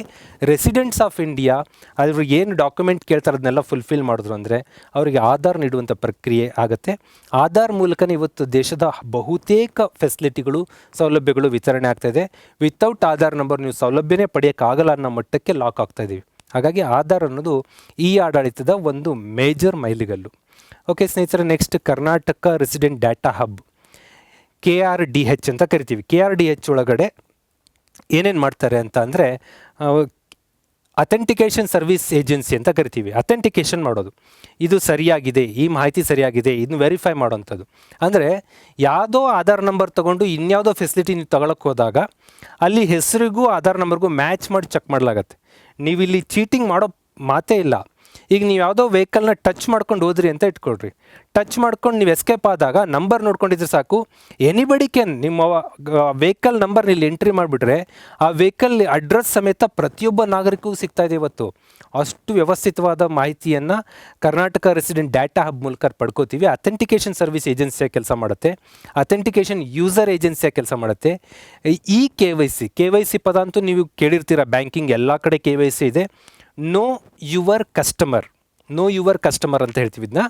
ಈ KYC ಕೆಲಸವನ್ನು KUA ಅಂತ ಕರಿತೀವಿ, ಅದು ಮಾಡುತ್ತೆ. ನೇಮ್ಸ್ಕೇಪ್ ಕೆಲಸವನ್ನು, ಇ ಸೈನ್ ವಿತರಣೆ, ಎಲೆಕ್ಟ್ರಾನಿಕ್ ಸಿಗ್ನೇಚರ್ ಮಾಡುವಂಥ, ಈಗ ಇನ್ಕಮ್ ಸರ್ಟಿಫಿಕೇಟ್ ಅದು ಇದರ ಮೇಲೆಲ್ಲ ನೋಡ್ತೀರ, ಇದು ಇ ಸೈನ್ ಮಾಡಲಾಗಿದ್ದು ಇದರ ಮೇಲೆ ಸೀಲ್ ಮತ್ತು ಪೆನ್ನಿನ ಸಹಿ ಅಗತ್ಯ ಇರೋದಿಲ್ಲ ಅಂತ ಹೇಳ್ತಾರೆ. ಅದನ್ನೆಲ್ಲ ಇದು ಕ್ರೋಢೀಕರಣ ಮಾಡಿಕೊಡುತ್ತೆ ಕರ್ನಾಟಕ ರೆಸಿಡೆಂಟ್ ಡಾಟಾ ಹಬ್. ಇದ್ರ ಬಗ್ಗೆ ನಮಗೆ ಕೂಡ ಮಾಹಿತಿ ಇರಬೇಕು. ಓಕೆ ಸ್ನೇಹಿತರೆ, ಡೈರೆಕ್ಟ್ ಬೆನಿಫಿಟ್ ಟ್ರಾನ್ಸ್ಫರ್, ನೇರ ಸೌಲಭ್ಯ ವರ್ಗಾವಣೆ ಅಂತ ಕರಿತೀವಿ. ಈಗ ಸಿಲಿಂಡರ್ ನಾವು ತೆಗೆದುಕೊಂಡಾಗ ಫುಲ್ ಅಮೌಂಟನ್ನು ಪೇ ಮಾಡ್ತೀವಿ, ಆನಂತರ ನಮಗೆ ಅದರ ಸಬ್ಸಿಡಿ ಬರ್ತಾ ಇತ್ತು. ಈಗ ಕೆಲವೊಂದು ತಿಂಗಳಿಂದ ಬಂದಿಲ್ಲ ಅಂತಿದೆ, ಸಿಲಿಂಡರ್ ಪ್ರೈಸ್ ಮ್ಯಾಚ್ ಆಯಿತು, ಅದು ಇದು ಆ ಮಾಹಿತಿ ನಾವು ಹೆಚ್ಚು ಚರ್ಚೆ ಮಾಡೋದು ಬೇಡ. ಯಾವುದೇ ಸೌಲಭ್ಯವನ್ನು ನಮಗೆ ಸ್ಕಾಲರ್ಶಿಪ್ ಇರ್ಬೋದು, ಇನ್ನೊಂದಿರ್ಬೋದು, ಮೊದಲೆಲ್ಲ ಕಾಲೇಜಿನ ಪ್ರಿನ್ಸಿಪಾಲ್ ಅಕೌಂಟಿಗೆ ಬರೋದು, ಪ್ರಿನ್ಸಿಪಾಲ್ ಅದನ್ನು ತೆಗೆದುಕೊಂಡು ಡ್ರಾ ಮಾಡ್ಕೊಂಬಂದು ಕೈಯಲ್ಲಿ ಕ್ಯಾಶ್ ಕೊಡೋದು ನೋಡ್ತಾ ಇದ್ವಿ. ಆನಂತರ ಕೈಯಲ್ಲಿ ಕ್ಯಾಶ್ ಕೊಡಬಾರ್ದು ಅಂತೇಳಿ ಚೆಕ್ ಕೊಡೋದು ನೋಡ್ತಾ ಇದ್ವಿ. ಇವತ್ತು ಹಾಗಲ್ಲ, ವಿದ್ಯಾರ್ಥಿ ಅಕೌಂಟು ಮತ್ತು ಆಧಾರ್ ನಂಬರೆಲ್ಲ ಫೀಡ್ ಆಗಿರುತ್ತೆ. ಸ್ಕಾಲರ್ಶಿಪ್ ಎಂಟ್ರಿ ಆಗ್ತಿದ್ದಂಗೆ ಎಲ್ಲರ ಅಕೌಂಟ್ಗೂ ಬರುತ್ತೆ. ಈಗ PM ಕಿಸಾನ್ ಯೋಜನೆ ಅದಿದ್ರಲ್ಲಿ ನೋಡ್ತಾ ಇದ್ದೀರಿ ನೀವು, ದೇಶದಾದ್ಯಂತ ರೈತರಿಗೆ 1 ಕ್ಲಿಕ್ಕಲ್ಲಿ ಮಾಡುತ್ತಿದ್ದಂಗೆ ವಿತಿನ್ ಅವರ್ ಒಳಗಡೆ ದೇಶದ ಎಲ್ಲ ಕಚೇರಿಗಳಲ್ಲೂ ಪ್ರೋಸೆಸ್ ಆಗುತ್ತೆ. 1 ಅವರ್ ಒಳಗಡೆ ಇಡೀ ದೇಶದ ರೈತರಿಗೆಲ್ಲ ಬೆನಿಫಿಟ್ ಟ್ರಾನ್ಸ್ಫರ್ ಆಗ್ತಾ ಇದೆ. ಇದು ಡೈರೆಕ್ಟ್ ಬೆನಿಫಿಟ್ ಟ್ರಾನ್ಸ್ಫರ್. ಕರ್ನಾಟಕದಲ್ಲೂ ಕೂಡ ಹಲವು ಸೇವೆಗಳನ್ನ DBT ಮೂಲಕ, ಸ್ಕಾಲರ್ಶಿಪ್ಪನ್ನು, ಇತರೆ ಸೌಲಭ್ಯಗಳನ್ನ DBT ಮೂಲಕ ಮಾಡಲಾಗುತ್ತೆ, ಡೈರೆಕ್ಟ್ ಬೆನಿಫಿಟ್ ಟ್ರಾನ್ಸ್ಫರ್. ಓಕೆ ಸ್ನೇಹಿತರೆ, HRMS ಇದಂತೂ ಗೊತ್ತಿರಲೇಬೇಕು, human resource management system. Karnataka ಸರ್ಕಾರದ ನೌಕರರನ್ನೆಲ್ಲ ಈ ಮಾಹಿತಿ ಮೂಲಕನೇ ನಿರ್ವಹಣೆ ಮಾಡಲಾಗ್ತಾ ಇದೆ. ಇವತ್ತು HRMS ಮೂಲಕ ನಿರ್ವಹಣೆ ಆಗ್ತಾಯಿದೆ, ಮಾನವ ಸಂಪನ್ಮೂಲ ನಿರ್ವಹಣಾ ವ್ಯವಸ್ಥೆ ಅಂತ ಕರಿತೀವಿ. ಪ್ರತಿಯೊಬ್ಬ ನೌಕರರ ಮಾಹಿತಿ ಇದರಲ್ಲಿ ಇರುತ್ತೆ, ಇದು HRMS ಅಂತ ಕರಿತೀವಿ. ದೆನ್ ಪಂಚತಂತ್ರ ಮತ್ತು ಪಂಚಮಿತ್ರ ಇವೆರಡೂ ಕೂಡ rural development and panchayat Raj ಇಲಾಖೆಯ ಒಂದು ಸೌಲಭ್ಯ ವಿತರಣಾ ವ್ಯವಸ್ಥೆ ಆಗಿದೆ. ಇದ್ರ ಮೂಲಕ RDPR ಇಲಾಖೆಯಲ್ಲಿ ಸೌಲಭ್ಯಗಳು ನಡೀತಾ ಬರುತ್ತೆ. ದೆನ್ ಕಾವೇರಿ ಅನ್ನೋದು department of stamp and registration, ನೋಂದಣಿ ಮತ್ತು ಮುದ್ರಾಂಕ ಇಲಾಖೆ ಇದೆಯಲ್ಲ, ಆ ಇಲಾಖೆ ಇದು. ಇವತ್ತೇನು ಸೈಟ್ಗಳ ನೋಂದಣಿ ಮಾರಾಟ ಪ್ರಕ್ರಿಯೆ ಎಲ್ಲ ನಡೀತಿರ್ತವೆ, ಕೆಲವು ಸ್ಟ್ಯಾಂಪ್ ಆ್ಯಂಡ್ ರಿಜಿಸ್ಟ್ರೇಷನ್ಸ್ ಆಗ್ತಾ ಇರ್ತವೆ, ಒಪ್ಪಂದಗಳು ಕರಾರು ರಿಜಿಸ್ಟರ್ ಆಗ್ತಾ ಇರ್ತವೆ. ಆ ರಿಜಿಸ್ಟ್ರೇಷನ್ಸ್ ಏನೇ ಆಗ್ತಾಯಿದ್ರು, ಆ ಸೈಟ್ ಮಾರಾಟ, ಮನೆ ಮಾರಾಟ ಏನೇ ನಡೀತಾ ಇದ್ರು, ಅದು ಕಾವೇರಿ ಅನ್ನೋ ವೆಬ್ಸೈಟ್ ಮೂಲಕ ನಡ್ಕೊಂಡು ಹೋಗುತ್ತೆ, ಆನ್ಲೈನ್ ಸರ್ವಿಸ್ ಮೂಲಕ. ಅಲ್ಲಿಗೆ ನೋಂದಣಿ ಮತ್ತು ಮುದ್ರಾಂಕ ಇಲಾಖೆಯ ಪ್ರಮುಖ ತಾಣ ಅಂತಂದರೆ ಕಾವೇರಿ. ಹಾಗೆಯೇ ಭೂಮಿ ಅಂದರೆ ಲ್ಯಾಂಡ್ ರೆಕಾರ್ಡ್ಸ್ ರಿಲೇಟೆಡ್. ಲ್ಯಾಂಡ್ ರೆಕಾರ್ಡ್ಸ್ನ ಮಾಹಿತಿ ಸಂಗ್ರಹ ಮಾಡಿಕೊಂಡು ಇವತ್ತೇನು ನೀವು ಮ್ಯೂಟೇಷನ್ಸ್ ತೊಗೋತೀರಿ, ಖಾತೆ ಎಕ್ಸ್ಟ್ರಾಕ್ಟ್ ತೊಗೋತೀರಿ, ಸರ್ವೆ ಡಾಕ್ಯುಮೆಂಟ್ ತೊಗೋತೀರಿ, ಈ ಎಲ್ಲವನ್ನು ಪಡೆಯೋದು ಭೂಮಿ ಮೂಲಕ. ಇದು 2000 ಟೈಮಲ್ಲಿ ಭಾರತದಲ್ಲಿ ಕರ್ನಾಟಕದಲ್ಲಿ ಆರಂಭವಾದಂಥ ಒಂದು ಸ್ಕೀಮ್. ಜೊತೆಗೆ ಮೋಜಿನಿ ಅಂದರೆ survey, department of survey and settlement ಇದೆಯಲ್ಲ, ಸರ್ವೆ ಇಲಾಖೆಯ ಒಂದು ಪ್ರಮುಖ ಜಾಲತಾಣ, ದಟ್ಸ್ ಮೋಜಿನಿ ಅಂತ ಕರಿತೀವಿ. ಮೋಜಿನಿ ಮೂಲಕ ನೀವು ಸರ್ವೆಗೆ ಅಪ್ಲಿಕೇಶನ್ ಹಾಕ್ಬೋದು, ಸರ್ವೆ ಮಾಹಿತಿಯನ್ನು ಪಡಿಬೋದಾಗಿದೆ. ಹಾಗೆಯೇ ಖಜಾನೆ 2, ಇದು ಫೈನಾನ್ಸ್ ಡಿಪಾರ್ಟ್ಮೆಂಟ್, ಹಣಕಾಸು ಇಲಾಖೆಯ ಒಂದು ಜಾಲತಾಣ ಆಗಿದೆ. ಇಲ್ಲಿ ಇಂಟಗ್ರೇಟೆಡ್ ಫೈನಾನ್ಷಿಯಲ್ ಮ್ಯಾನೇಜ್ಮೆಂಟ್ ಸಿಸ್ಟಮ್. ಇವತ್ತು ಇಡೀ ರಾಜ್ಯದ ಹಣಕಾಸು ವ್ಯವಹಾರಗಳು ಖಜಾನೆ 2 ಮೂಲಕನೇ ನಡಿಬೇಕು. ಸರ್ಕಾರಿ ನೌಕರರ ಸ್ಯಾಲ್ರಿಯಿಂದ ಹಿಡಿದು ಎವ್ರಿಥಿಂಗ್, ಟೆಂಡರ್ ಹಣವನ್ನು ಪಾವತಿಸೋದ್ರಿಂದ ಹಿಡಿದು ಎವ್ರಿಥಿಂಗ್ ಖಜಾನೆ 2 ಮೂಲಕ ನಡೆಯುತ್ತೆ. ಇಲ್ಲಿ 2 ಪದಗಳು ಇಂಪಾರ್ಟೆಂಟ್ ಆಗುತ್ತೆ ಖಜಾನೆ 2ನಲ್ಲಿ, DDO ಮತ್ತು DSC. DDO ಅಂದರೆ ಡ್ರಾಯಿಂಗ್ ಆ್ಯಂಡ್ ಡಿಸ್ಪರ್ಸ್ಮೆಂಟ್ ಆಫೀಸರ್ ಅಂತ ಕರಿತೀವಿ, ವೇತನ ಸೆಳೆಯುವ ಮತ್ತು ವಿತರಿಸುವ ಅಧಿಕಾರಿ ಅಂತ. ಯಾರು ಗ್ರೀನ್ ಇಂಕ್ ಮೂಲಕ ಸಿಗ್ನೇಚರ್ ಮಾಡಿ ಹಣವನ್ನು ಡ್ರಾ ಮಾಡ್ತಾ ಇದ್ರಲ್ಲ, ಹೆಡ್ ಮಾಸ್ಟರ್ಗಳು, PU ಪ್ರಿನ್ಸಿಪಾಲ್ಗಳು ಆ್ಯಂಡ್ ತಹಶೀಲ್ದಾರ್ಗಳು, ಈ ಥರ PDOಗಳು, ಇವರನ್ನೆಲ್ಲ DDOಗಳು ಅಂತ ಕರಿತೀವಿ, ಡ್ರಾಯಿಂಗ್ ಆ್ಯಂಡ್ ಡಿಸ್ಪರ್ಸ್ಮೆಂಟ್ ಆಫೀಸರ್. ಅವ್ರ ಹತ್ರ DSC ಇರುತ್ತೆ. DSC ಅಂದರೆ ಡಿಜಿಟಲ್ ಸಿಗ್ನೇಚರ್ ಸರ್ಟಿಫಿಕೇಟ್. ಅದೇನು ಪೆನ್ ಡ್ರೈವ್ ಥರದ್ದು ಒಂದು DSC ಇರುತ್ತೆ, ಅದನ್ನು ಎಂಟ್ರಿ ಮಾಡಿದ್ರು ಅಂದರೆ ಸಿಗ್ನೇಚರ್ ಆಯಿತು. ಅದನ್ನ ಎಂಟ್ರಿ ಮಾಡಿ ಇದಕ್ಕೆ ದಾಖಲೀಕರಣ ಮಾಡುವಂಥ ಪ್ರಯತ್ನ ಮಾಡ್ತಾರೆ. ಈ ರೀತಿ ಆನ್ಲೈನ್ ಮೂಲಕನೇ ಹಣಕಾಸನ್ನು ಸೆಳೆಯುವ, ವಿತರಿಸುವ ಎಲ್ಲ ಪ್ರೋಸೆಸ್ ನಡೀತಾ ಇರೋದು ಖಜಾನೆ 2 ಮೂಲಕ ನಡೀತಾ ಇರುತ್ತೆ. ಹಾಗೆ ಸ್ನೇಹಿತರೆ, ಸಕಾಲ್ ಇದಂತೂ ಕೇಳಿರ್ತೀರ. ಇಂದು ನಾಳೆ ಇನ್ನಿಲ್ಲ, ಹೇಳಿದ ಸಮಯ ತಪ್ಪೋಲ್ಲ ಅನ್ನೋದು ಕರ್ನಾಟಕ ಸರ್ಕಾರದ ಯೋಜನೆ. ಅಂದರೆ ಒಂದು ಟೈಮು, ಯಾವುದೇ ಒಂದು ಸೇವೆ ಅಂದರೆ ಇಷ್ಟು ಟೈಮ್ ಒಳಗಾಗಿ ಸೇವೆ ಕೊಡ್ತೀವಿ ಅಂತ ಅಲ್ಲೇ ಪ್ರಾಮಿಸ್ ಆಗುತ್ತೆ. ಆ ಟೈಮ್ ಒಳಗಡೆ ಸರ್ವಿಸ್ ಕೊಡಬೇಕು. ಈಗ ಒಂದು ಸರ್ವಿಸ್ 3 ದಿನ, 5 ದಿನ, 7 ದಿನ, 21 ದಿನ, 3 ತಿಂಗಳು, ಆ ಟೈಮ್ ಒಂದೊಂದು ಸರ್ವಿಸ್ನ ಟೈಮ್ ನೋಡ್ಕೊಂಡಿರುತ್ತೆ, ಆ ಟೈಮ್ ಶೆಡ್ಯೂಲ್ ಫಿಕ್ಸ್ ಆಗಿರುತ್ತೆ, ಆ ಟೈಮ್ ಒಳಗಡೆ ಸೇವೆ ಕೊಡಬೇಕು. ಇದನ್ನು ಸಕಾಲ ಸೇವೆಗಳು ಅಂತ ಕರಿತೀವಿ. ಇದನ್ನು 2011ರಲ್ಲಿ ಇಂಪ್ಲಿಮೆಂಟ್ ಮಾಡಲಾಯಿತು. ಅಮೆಂಡ್ಮೆಂಟ್ ಆ್ಯಕ್ಟ್ 2014ರಿಂದ ಬರುತ್ತೆ. ಒಟ್ಟು 99 ಇಲಾಖೆಗಳು ಸಕಾಲ ಸೇವೆ ನೀಡ್ತಾ ಇದ್ದಾವೆ. Total service 1115. ಇದು ಇವತ್ತು ನಾನು ಆ ವೆಬ್ಸೈಟಲ್ಲಿ ತೆಗೆದುಕೊಂಡಂಥ ಮಾಹಿತಿ. ಈ ಸಕಾಲ ಸೇವೆಗಳು 99 ಇಲಾಖೆಗಳು 1115 ಸೇವೆಗಳನ್ನು ನೀಡಲಾಗ್ತಾ ಇದೆ. ಇಲ್ಲಿ ನಿಮಗೆ ಇನ್ಕಮ್ ಸರ್ಟಿಫಿಕೇಟ್ ತೊಗೋಬೇಕು, 21 ದಿನದಲ್ಲಿ ನಿಮಗೆ ಇನ್ಕಮ್ ಸರ್ಟಿಫಿಕೇಟ್ ಕೊಡ್ತೀವಿ. ಓಕೆ, ಈ ರೀತಿ ಯಾವುದೇ ಸೇವೆ ಬೇಕಿದ್ದರೂ ಅದು ಸಕಾಲ ಮೂಲಕ ಪಡ್ಕೋಬೋದಾಗಿದೆ. ಓಕೆ ಸ್ನೇಹಿತರೆ, ಸೇವಾ ಸಿಂಧುನೂ ಅಷ್ಟೇ, ಇದು ನಾಗರಿಕರಿಗೆ ಅತ್ಯುನ್ನತ ಗುಣಮಟ್ಟದಲ್ಲಿ ಸೇವೆಯನ್ನು ತಲುಪಿಸಬೇಕು ಅಂತೇಳಿ ಸರ್ವಿಸ್ ಸೆಂಟರ್ಸ್ಗಳಿರ್ತಾವೆ. ಅದ್ರ ಜೊತೆಗೆ ರಿಜಿಸ್ಟ್ರ್ ಮಾಡಿಕೊಂಡು ನೀವು ಕೂಡ ಸೇವೆಯನ್ನು ನೇರವಾಗಿ ಪಡ್ಕೋಬೋದು. ಇದು ಸೇವಾ ಸಿಂಧು ಅಂತ. ಇದು ಸ್ಕೂಲ್ಗಳಲ್ಲಿ TC ತಗೊಳ್ಳೋದು, ಮಾರ್ಕ್ಸ್ ಕಾರ್ಡ್ ತಗೊಳ್ಳೋದು, ಅಡ್ಮಿಷನ್ ಎಕ್ಸ್ಟ್ರಾಕ್ಟ್ ತಗೊಳ್ಳೋವರೆಗೂ ಕೂಡ ಸೇವೆಗಳನ್ನು ಸೇವಾ ಸಿಂಧು ಮೂಲಕ ವಿಸ್ತರಿಸಲಾಗಿದೆ. ಬಹುತೇಕ ಸೇವೆಗಳು ಸೇವಾ ಸಿಂಧು ಮೂಲಕ. ಈ ವರ್ಷ ನೀವು ನೋಡಿರ್ಬೋದು, ರಾಜ್ಯೋತ್ಸವಕ್ಕೆ ಶಿಫಾರಸನ್ನು ಮಾಡೋದಕ್ಕೆ ಜನರಿಗೆ ಅವಕಾಶ ಕೊಡಲಾಗಿತ್ತು. ಅದು ಸೇವಾ ಸಿಂಧು ಮೂಲಕ ಮಾಡ್ಬೋದು. ಆ್ಯಂಡ್ KPSCಯ ಹಲವಾರು ಪರೀಕ್ಷೆಗಳಿಗೆ ಇವತ್ತು ಸೇವಾ ಸಿಂಧು ಮೂಲಕ ರಿಜಿಸ್ಟ್ರಾಗಿ ಅಪ್ಲೈ ಮಾಡಿ ಅನ್ನುವಂಥ ಮಾಹಿತಿನೂ ಕೂಡ ಕೊಡ್ತಾ ಇದ್ದಾರೆ. ಪ್ರತಿಯೊಬ್ಬ ವ್ಯಕ್ತಿಗೂ ಒಂದು ಸೇವಾ ಸಿಂಧು ರಿಜಿಸ್ಟ್ರೇಷನ್ ಮಾಡ್ಕೋತೀರಿ ನೀವು ನಿಮ್ಮ ಆಧಾರ್ ನಂಬರ್ ಮೂಲಕ. ಆ ಮೂಲಕ ಸೇವೆಯನ್ನು ಪಡಿಬೋದಾಗಿದೆ. ಇದು ಕರ್ನಾಟಕ ಸರ್ಕಾರದ ಇನ್ನೊಂದು ವಿನೂತನ ಸೇವೆಯಾಗಿದೆ. ಹಾಗೆ ಸ್ನೇಹಿತರೆ, ಸಿಟಿಜನ್ ಸರ್ವಿಸ್ ಸೆಂಟರ್ CSCಗಳು ಅಂತ ಕರಿತೀವಿ. ಕಾಮನ್ ಸರ್ವಿಸ್ ಸೆಂಟರ್ಗಳು ಇರ್ತಾವಲ್ಲ ಅವು. ಅದರಲ್ಲಿ ಬೆಂಗಳೂರು ಅನ್ನೋದು ಬೆಂಗಳೂರು ಸುತ್ತಮುತ್ತ ನಡೀತಾ ಇರುತ್ತೆ. ಬೇರೆ ಬೇರೆ ಕಡೆ ಕಾಮನ್ ಸರ್ವಿಸ್ ಸೆಂಟರ್ ಅಂತಲೇ ನಡೀತಾ ಇದೆ. ಆ್ಯಂಡ್ ಕರ್ನಾಟಕವನ್ನು ಅನ್ನೋದು ಬೇರೆ ಬೇರೆ ಈಗ ಲಿಸ್ಟ್ ಕೊಟ್ಟಿದ್ದೆ ನಾನು, ಅಷ್ಟು ಜಿಲ್ಲೆಗಳಲ್ಲಿ ಆರಂಭ ಆಗ್ತಾ ಇದೆ. ಅಟಲ್ಜಿ ಜನಸ್ನೇಹಿ ಕೇಂದ್ರಗಳು, ಬಾಪೂಜಿ ಕೇಂದ್ರಗಳು, ನೆಮ್ಮದಿ ಕೇಂದ್ರಗಳು, ಇವೆಲ್ಲವೂ ಸಿಟಿಜನ್ ಸರ್ವಿಸ್ ಸೆಂಟರ್ಸ್. ಅಲ್ಲಿ ಹೋಗಿ ನಾವು ಸೇವೆ ಪಡ್ಕೋಬೋದು. ಅದ್ರ ಜೊತೆಗೆ ಇತ್ತೀಚಿನ ದಿನಗಳು ಹೇಳಿದ್ನಲ್ಲ, ಸೇವಾ ಸಿಂಧು ಮೊಬೈಲ್ ಒನ್, ಇದರ ಮೂಲಕ ನೀವು ಆನ್ಲೈನಲ್ಲೇ ಸೇವೆ ಪಡೆಯುವಂಥ ಫೆಸಿಲಿಟಿ ಕೂಡ ಇಂಪ್ಲಿಮೆಂಟ್ ಆಗ್ತಾ ಇದೆ. ಜೊತೆಗೆ ಬೀಟ್ ಟ್ರ್ಯಾಕ್ ಅನ್ನೋದು ಕೂಡ ನಿಮಗೆ ಗೊತ್ತಿರುತ್ತೆ. ಬೆಂಗಳೂರಲ್ಲಿ ಓಡಾಡೋರಿಗೆಲ್ಲ ಗೊತ್ತಿರುತ್ತೆ.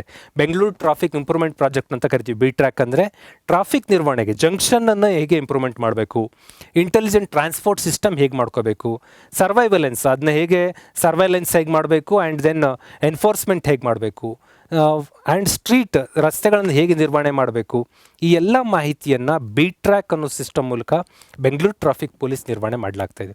ಈ ಎಲ್ಲವೂ ಕೂಡ ಈ ಆಡಳಿತದ ಪ್ರಮುಖ ಮಾನದಂಡಗಳು. ಜೊತೆಗೆ ಸ್ನೇಹಿತರೆ, ಈ ಆಡಳಿತ ಹೇಳಿದ್ರೆ ಲ್ಯಾಂಗ್ವೇಜ್ ಡಿವೈಡ್ ಸಮಸ್ಯೆ ಬರುತ್ತೆ. ಇಂಗ್ಲೀಷಲ್ಲಿ ಇರಿದ್ರೆ ಕಷ್ಟ ಆಗುತ್ತೆ, ಸಾಮಾನ್ಯ ಜನರಿಗೆ ಕನ್ನಡ ಬರ್ತಾ ಇರುತ್ತೆ. ಅದಕ್ಕೋಸ್ಕರ ಕನ್ನಡ ಗಣಕ ಪರಿಷತ್ KGP ಅನ್ನುವಂಥವ್ರು ನುಡಿ ಸಾಫ್ಟ್ವೇರ್ ಡೆವಲಪ್ ಮಾಡ್ತಾರೆ. ಇವತ್ತು ಎಲ್ಲ ವೆಬ್ಸೈಟ್ಗಳನ್ನು ಕೂಡ ನೀವು ಕನ್ನಡ ಅಕ್ಷರದಲ್ಲಿ ನೋಡ್ಬೋದು. ಕನ್ನಡ ರೆಂಡರಿಂಗ್ ಇದೆ, ಮೊಬೈಲ್ ಕನ್ನಡ ರೆಂಡರಿಂಗ್ ಇರುತ್ತೆ. ಎಲ್ಲ ಕಡೆಯೂ ಮೊಬೈಲ್ ಕನ್ನಡ ರೆಂಡರಿಂಗ್ ಪಾಸಿಬಲ್ ಆದ್ದರಿಂದ ಕನ್ನಡದಲ್ಲೇ ನಾವು ಫೈಲ್ ಮೂಮೆಂಟನ್ನು, ಕನ್ನಡದಲ್ಲೇ ಮಾಹಿತಿಯನ್ನು ಪಡೆಯೋದು, ಕನ್ನಡದಲ್ಲೇ ಮಾಹಿತಿಯನ್ನು ಕೇಳುವಂಥ ಅವಕಾಶವನ್ನು ಮಾಡಲಾಗಿದೆ. ಕರ್ನಾಟಕದಲ್ಲಿ ಗೌರ್ಮೆಂಟೇ ಇದನ್ನು ಡೆವಲಪ್ ಮಾಡ್ತಿದೆ, ನುಡಿ ಸಾಫ್ಟ್ವೇರನ್ನು. ಅತ್ಯಾಧುನಿಕ ಸಾಫ್ಟ್ವೇರ್ ನುಡಿದು ಯಾವುದು ಇದೆ ಅಂದರೆ 6.5 ವರ್ಷನ್ ಅಂತ ಕರಿತೀವಿ, 6.5. ಈ ಕೆಲವರು ಕಂಪ್ಯೂಟರಲ್ಲಿ ಈಗಲೂ 4, 5 ಎಲ್ಲ ಇಟ್ಕೊಂಡಿದ್ದಾರೆ. 6.1 ಬಂದು 6.5. ದಿಸ್ ದ ಲೇಟೆಸ್ಟ್ ನುಡಿ ವರ್ಷನ್.